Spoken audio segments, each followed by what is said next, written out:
Hey everyone, my name is Dr. Dolores Tarver. I'm a licensed psychologist here in Georgia, and it is time for the Tea. Tea Time with Dr. Tarver is a wellness based podcast. It is not intended to be a substitute for a relationship with a licensed mental health provider.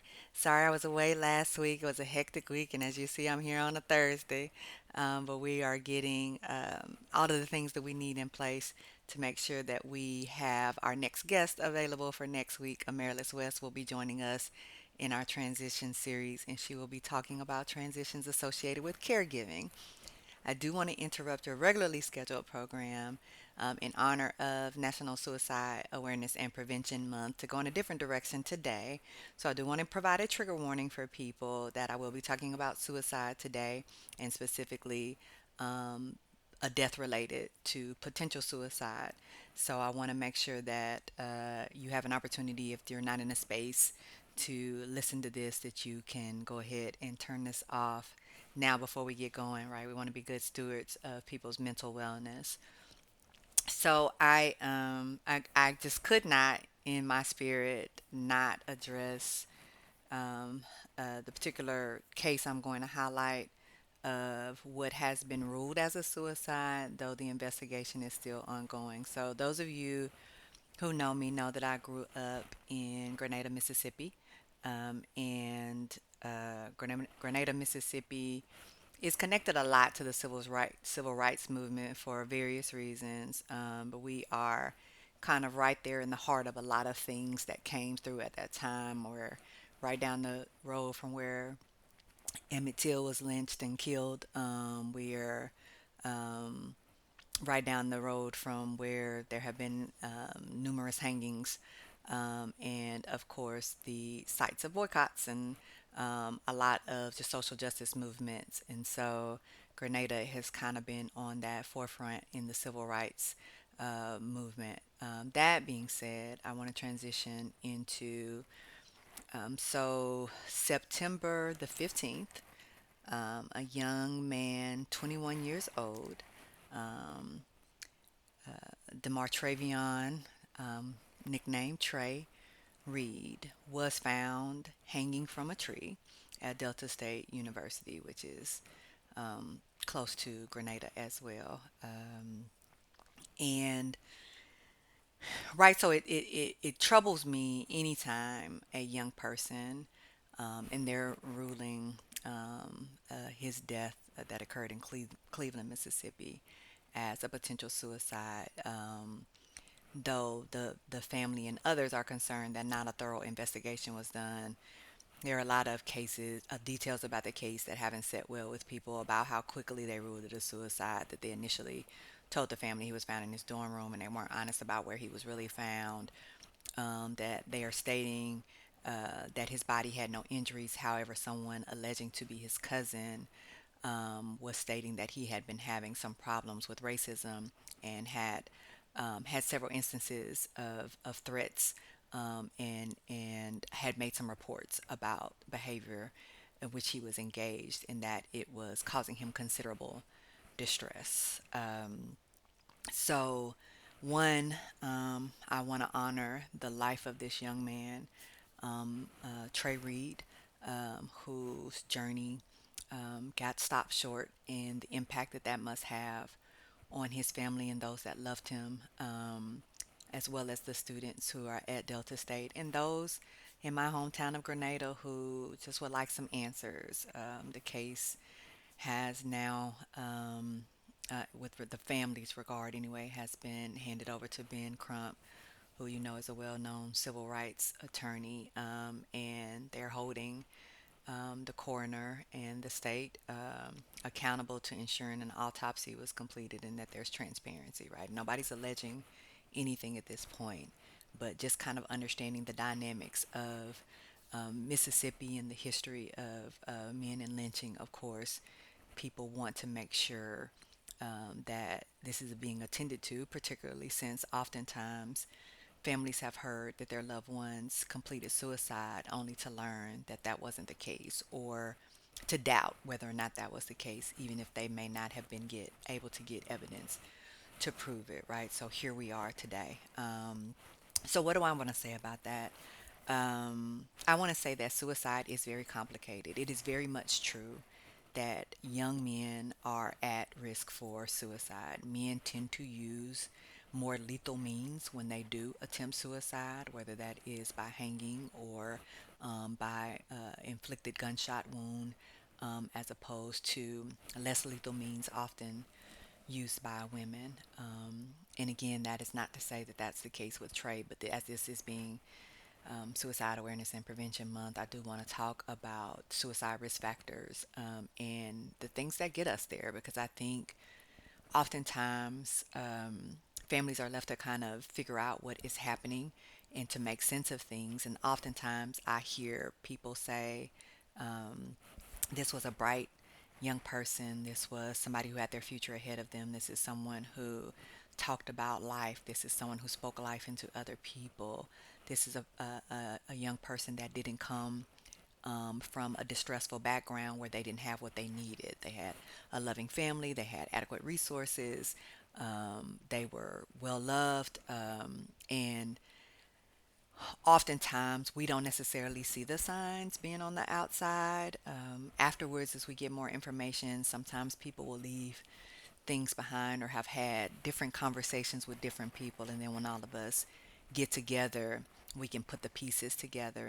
And suicide has a lot connected to it, right? So I think oftentimes for people in faith-based environments, suicide to them is considered sinful. And so there's a lot of shame and embarrassment that sometimes families have around the fact that they have a young person who completed suicide or anyone in their family completed suicide. And so often people don't want to disclose how a person died, and so they may not offer a lot of opportunities for people to be able to say goodbye. And so oftentimes those might be closed casket services, or there might be memorial services, or there just are a lot of unanswered questions, and people are just a little scarce with the details, and I want us to be clear that we're not entitled to understanding the details about how people die. If that's something that they want to keep private as a family, then they absolutely have the right to do so, and we want to respect people's boundaries around their grief process. However, I also do want us to destigmatize suicide and feeling as if sharing that about someone is going to tarnish the legacy of their life. We always want to focus on who that person was, not how they died. I mean, I think sometimes that gets kind of lost as we are navigating the spaces of grief. And oftentimes, it's very easy for people on the outside to project in to other people and make assumptions about and create narratives that aren't true, because when we don't have information, what we like to do is kind of fill it in on our own, fill in those missing gaps, even if that information isn't accurate, because we like to read things as whole. You all have seen where there's words and they have the vowels missing, but we can read that even without those vowels in there because we understand the wholeness of the word, and so we see it as intact because that's how our brains make sense of things. And so sometimes our brains are trying to make sense of things that are tragic to us and that are concerning to us and that cause us distress or alarm or concern or confusion by trying to fill it in with information that allows us to feel as if there's some resolution, when sometimes in death there isn't resolution, and suicide is often an example of that.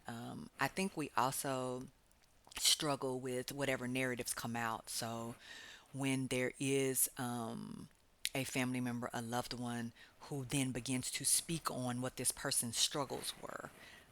We saw this when Twitch died, and his wife did kind of a book where she shared some of his personal journals and other things, and that is a part of her grieving process and her trying to make sense of and understand and shed light on the internal struggles that he had. And the family felt like, we wish you would have shared that with us first. We wish you would have asked permission, if you will, from us first before you shared that. It felt like we got to see it when everybody else did, and that um, felt kind of intrusive and invasive and hurtful to us, and we didn't feel like that was a proper way to honor his legacy. And again, sometimes that is about us wanting to protect a person. We don't want their struggles to be known. We think it is a weakness for people to struggle, which is oftentimes one of the risk factors for suicide, is that we don't feel like we can ask for help. One of the reasons why suicide rates are high in particular group clergy is a good example of that, is because they often feel as if they can't go to anyone. Everybody can come to me, but I have to look a certain way. I have to keep up a certain image. And so even if I'm broke down and wore down, um, my pastor broke his ankle, right? And he still was showing up to church doing all of the things because there was an expectation that he should be there. And so, even though it wasn't advisable and it wasn't in his best interest, he came, right? This wear and tear on him because I can't disappoint people. I can't let people down. People will have commentary about me. And that's a shame that we won't let people sometimes be in spaces where it's allowable and acceptable and encouraged for them to be able to deal with their mental wellness, to be able to acknowledge the physical limitations that come along with sometimes we just get heavy and bogged down and overwhelmed and burdened, and we need to take that space away to be able to heal ourselves. That's also a risk factor for suicide. And you can get to a point where you fall down into the depths of despair. Despair is a it's an awful place to exist. It is the loneliness that is as loud as being at that concert right by that speaker and it vibrating your eardrum and in your whole body, right? And you leave there and you're hearing, you got tinnitus ringing in your ears. It gives you a headache and you just you're for a few days your body is having to recover to get back to its set point. That's how despair is. It is all encompassing. It radiates through your whole body and it will take you down to a place where you feel hopeless. Hopelessness is another risk factor for suicide. And oftentimes, us on the outside, we think that there was always a solution. If you had come to me, if you had shared you were struggling, you wouldn't have had to be by yourself in that. You wouldn't have had to feel isolated or alone. Also, risk factors for suicide. However, in my place of despair, one of the things that happens, we've talked before about that stinking thinking, is I don't see those options. It does not feel like those are real and valid things for me, that those are things that can happen for me because, again, oftentimes I felt hopeless. Worthlessness is another component, right?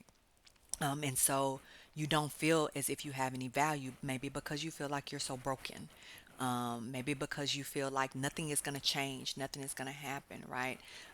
There's that helplessness, also a risk factor that comes along. And oftentimes, when you're in situations where you have shared with people that you are struggling, that there are things going on, and that has been dismissed, right? And people have told you that it's your perception and you're exaggerating, and that's not the reality, or that we don't have evidence to support this. And then you feel like there is no one that is going to come to your rescue, that you will be dealing with this thing indefinitely. And that feeling of exhaustion that sweeps over you, another risk factor for suicide, is that I cannot continue to bear the heaviness of this weight, the burden of it. Risk factors for suicide are showing up everywhere I look. They're showing up in my sleep or my lack thereof. They're showing up in my appetite or my lack thereof. They're showing up in my weight or the weight I've lost. They're showing up in other relationships, my attention, my concentration. It is permeating again my being. And there are a lot of things that can get us there. And oftentimes we look and think, like, again, I'm not that weak. And that is one of the biggest risk factors for suicide as well, is because you don't think you have a risk factor for suicide. The reality is, all of us, if we were exposed to the right thing, if we experienced the right loss, the thing that we did not prepare for, expect to happen, overwhelmed us, we weren't able to navigate it, that thing will push you over that edge, not up to it, but over it. And it is in those spaces where you feel all of the things that I just discussed. And so none of us envisions that we'll be there. We feel like I'm fairly resilient. I've got coping skills. Maybe I've got a support system in place. I'm safe. I'm secure. However, imagine if those things didn't feel like they were there. And even more than that, imagine if they weren't. for whatever reason. Sometimes when we've been talking about transitions in this series, you lose those things for various reasons. It may be something that changed within you. It may be something that changed within others. It could be an environmental change. It could be a relocation. It could be a new environment, a school environment. It could be facing things that you haven't faced before. It could be an illness. It could be something that's terminal, right? All of these things, the worst possible things that you could imagine having to navigate through. And it may not be severe to someone else. It may not be something that they, okay, so you lost your home. You've got options. Okay, so that person you loved ended that relationship with you and they chose somebody else. Okay, you can recover from that. Your best friend of your whole life decided not to speak to you again and they cut you completely off and you don't have anything. People have torn down your name. You have lost your job. You have lost your child. You have lost your spouse. You are not connected to your family anymore. You feel isolated and abandoned out here. Perhaps your family that was there for you has all been tragically killed, right? So any number of things could show up, but it also could be that there's just already this stress and me feeling overwhelmed, and this one thing gets added onto it, and it literally is the straw that broke the camel's back. I just could not handle anymore.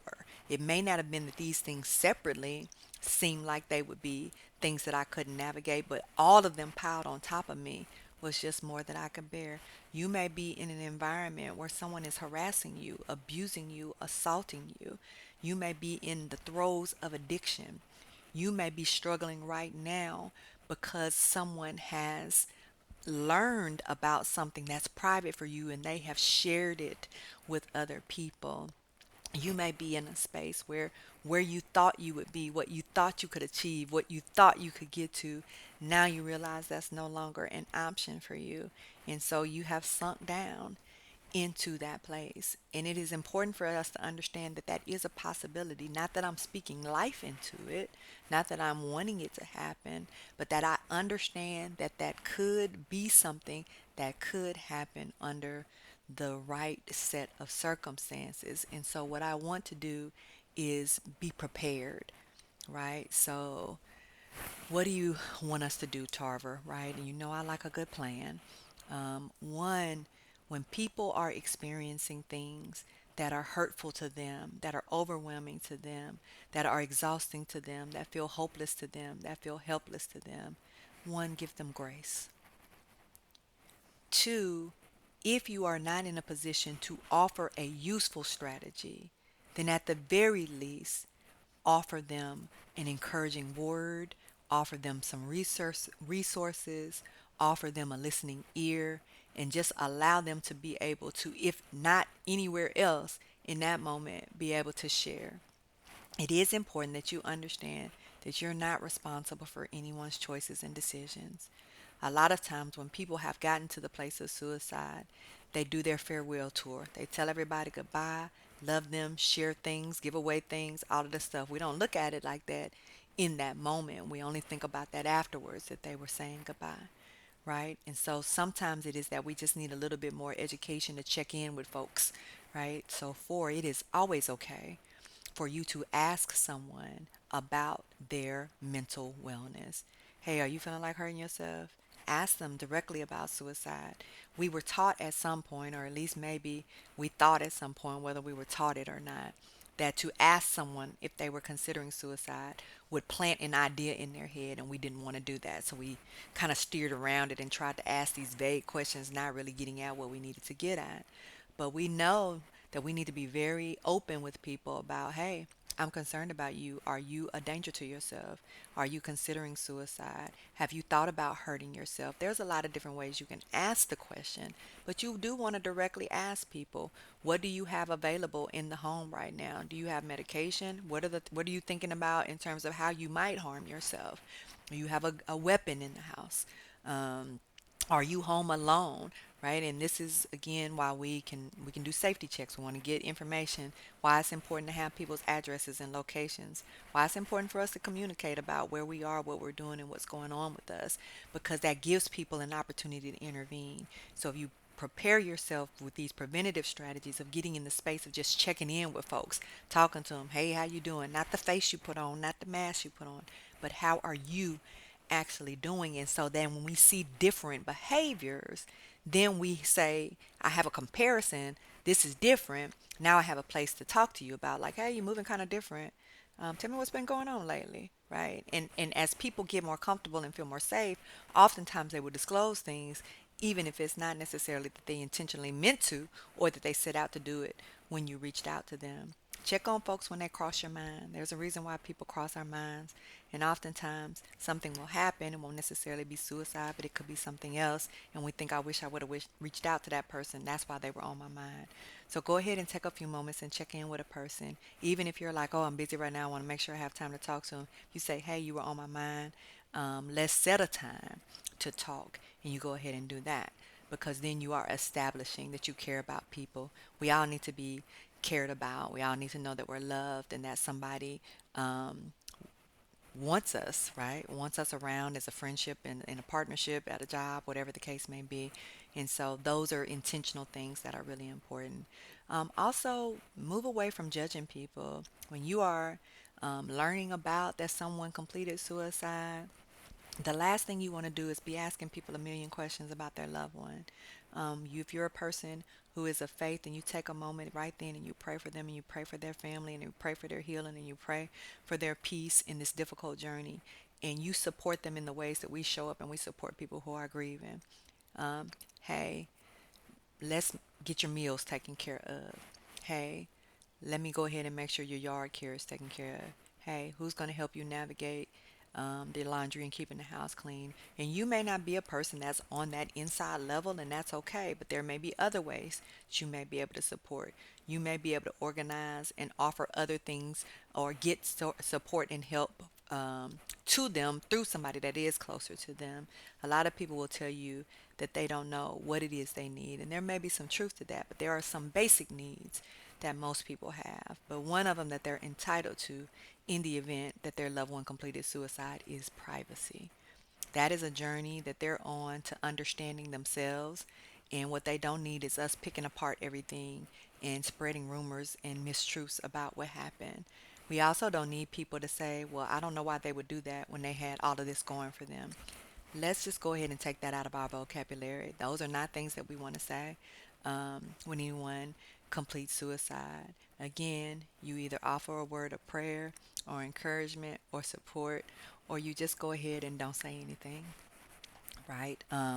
You send that card. Go ahead and let Hallmark do the talking for you and send that card their way with that nice Publix gift card in it, so that they can be able to utilize that, right? Because all the time we don't know what to say, and we don't have to say anything. Sometimes I can just send you a loving gesture your way. I can drop off a little basket at the doorstep and keep going, because I know that my ministry isn't necessarily to talk, to encourage, to say anything. And that is some insight that we have to develop about ourselves, that we don't always have to have commentary, and we don't always have to know what's going on. We also want to, when we hear other people making disparaging comments, or making judgmental statements, that we take some time and do some education and understand about suicide, that we understand the dynamics that families are experiencing, primary grief as well as secondary losses that they're associated with this, because now it has dismantled everything we thought we knew about this person. And so I've lost my identity in regard to my connection to them, but I've also lost this connection to other people through them, right? So there's all of these different losses. The challenging of understanding the spiritual grief, all right, and the financial things that may come along with it.